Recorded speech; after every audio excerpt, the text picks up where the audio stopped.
saya ingin mewawancarai kakak saya. Dia bekerja sebagai karyawan di PT Indo Liberty.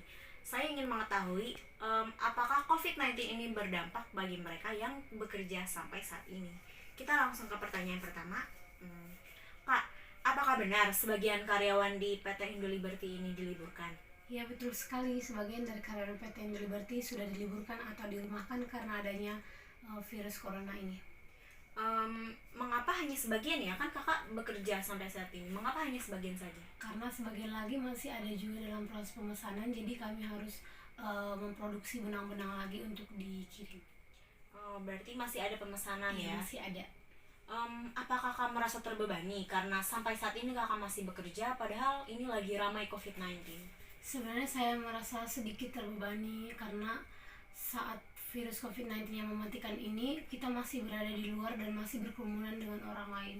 Iya, padahal jurus utama untuk menghilangkan COVID-19 ini kita harus mengurangi kontak langsung dengan orang. Iya, betul sekali. Menurut kakak, apa sebaiknya seluruh karyawan di PT ini diliburkan saja? Iya, menurut saya lebih bagus dan semua karyawan yang di Liberty diliburkan karena ini adalah salah satu juga cara supaya virus corona ini cepat hilang dari bumi ini. Iya. Apa ada rencana dari PT untuk meliburkan seluruh karyawannya? Yang saya dengar dan saya tahu sejauh ini masih dalam proses perbincangan, tapi kita juga belum tahu dan belum ada pengumuman sampai kapan pabrik ini akan di stop karena adanya virus COVID-19 ini. Ya. Apakah kakak merasa takut dengan COVID-19 ini dan kakak lebih memilih diam saja di rumah dan tidak mau bekerja? Sebenarnya setiap orang pasti merasa takut karena ini adalah virus yang mematikan sekali ya, yang seperti kita ketahui tentang virus COVID-19 ini. Tapi saat kita tidak bekerja, kita hanya mempunyai penghasilan dari pabrik tersebut. Kalau kita tidak kerja, kita mau makan apa sehari-harinya di rumah. Itu yang kebanyakan orang lain pikirkan sih. Iya, berarti penghasilan ya ini sangat berdampak. Penghasilannya sangat berdampak ke pabrik tersebut.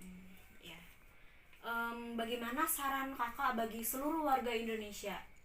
Saran saya sih bagi seluruh warga Indonesia yang telah dirumahkan, semoga kita selalu berdoa semoga COVID-19 ini segera hilang dan musnah dari bumi ini supaya kita bisa bekerja dengan baik dan kita bisa hidup seperti dulu kala lagi dan kita harus jaga kebersihan juga. Apa harapan kakak ke depannya untuk bumi kita ini? Harapan saya untuk bumi ini semoga lebih baik lagi dan semoga kita bisa melakukan aktivitas yang baik dan pokoknya semua yang terbaik untuk bumi kita harus lakukan. Terus intinya harapan kita agar COVID-19 ini cepat terusir ya dari bumi ini. Iya. Semoga semua harapan kita terkabul ya. Kita sama-sama berdoa dan bekerja sama. Setelah saya mewawancarai kakak ini, saya juga menyimpulkan bahwa COVID-19 ini sangat berbahaya dan berdampak bagi mereka yang masih bekerja sampai saat ini. Iya, betul sekali. Oleh sebab itu lebih baik bagi teman-teman yang dirumahkan, kita lebih baik bersyukur dan tetap di rumah aja. Terima kasih, saya Dian Kristina.